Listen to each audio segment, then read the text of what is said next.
Hello అండి, hi. ఈరోజు Telangana special సర్వపిండి నా స్టైల్లో చేస్తున్నాను. ఈజీ ప్రాసెస్, చూసేయండి. దీనికోసం నేను ఒక బౌల్ తీసుకుంటున్నాను. ఇప్పుడు అందులో ఒక 3 కప్పుల బియ్యపిండిని వేసుకుంటున్నాను. ఇప్పుడు ఇందులో రుచికి సరిపడినంత సాల్ట్, ఒక 1/2 టేబుల్ స్పూన్ జీలకర్ర, ఒక 1 టేబుల్ స్పూన్ కారం, ఒక 1 అవర్ నానబెట్టుకున్న శనగపప్పుని కూడా వేస్తున్నాను.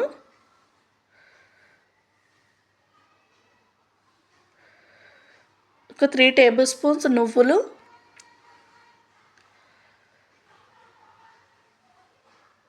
ఒక 3 టేబుల్ స్పూన్స్ పెసరపప్పును కూడా వేస్తున్నానండి. సన్నగా తరిగి పెట్టుకున్న ఆనియన్ ముక్కలు, సన్నగా తరుక్కున్న కరివేపాకు, కొంచెం కొత్తిమీరని కూడా వేసి పక్కన పెట్టేద్దాం. ఇప్పుడు నేను అందులో కొంచెమే కారం వేసాను కదా, ఇప్పుడు పచ్చికారం వేసుకుందామండి.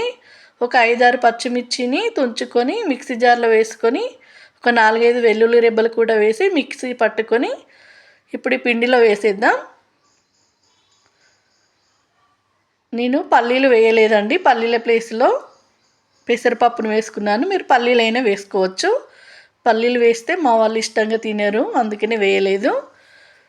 ఇప్పుడు దీన్ని మంచిగా మిక్స్ చేసుకుందాం. వాటర్ పోసుకుంటూ మంచిగా చపాతీ పిండిలా మిక్స్ చేసుకుందామండి.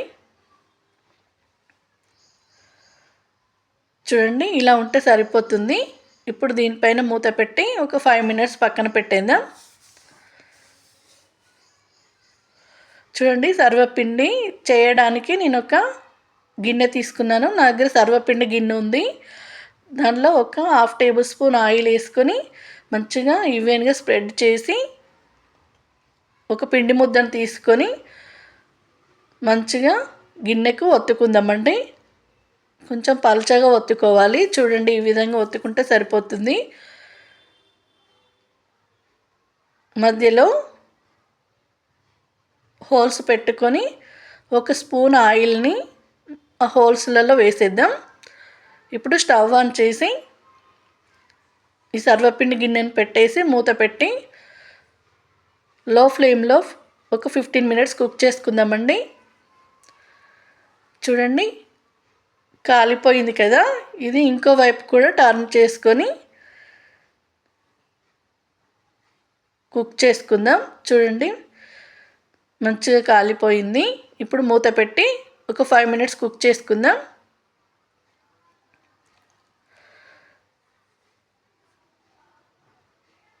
చూడండి, సర్వపిండి కాలిపోయింది మంచిగా. ఇది తీసేసుకుందాం వేరొక ప్లేట్లోకి.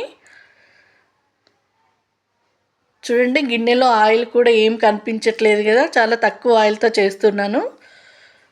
ఇప్పుడు అలాగే ఇంకో గిన్నె కూడా తీసుకొని ఆయిల్ రాసుకొని పిండి ముద్దను తీసుకొని మంచిగా ఈవెన్గా స్ప్రెడ్ చేసుకుందాం.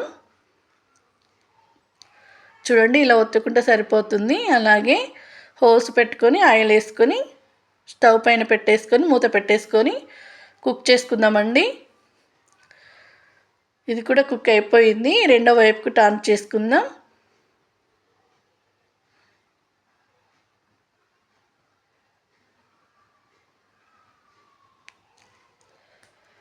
చూడండి, మూత పెట్టి ఒక 5 మినిట్స్ కుక్ చేసుకుందాం. నేను ఎక్కువగా ఆయిల్ యూజ్ చేయట్లేదండి. చూడండి, రెండో వైపు కూడా కాలిపోయింది. స్టవ్ ఆఫ్ చేసి ఇది వేరొక ప్లేట్లకు తీసుకుందాం. చూడండి, ఈజీ ప్రాసెస్లో ఎక్కువగా ఆయిల్ లేకుండా తెలంగాణ స్పెషల్ సర్వపిండి రెడీ అయిపోయింది. మీరు ట్రై చేసి ఎలా ఉందో కామెంట్ చేయండి. కుదిరితే లైక్ చేయండి.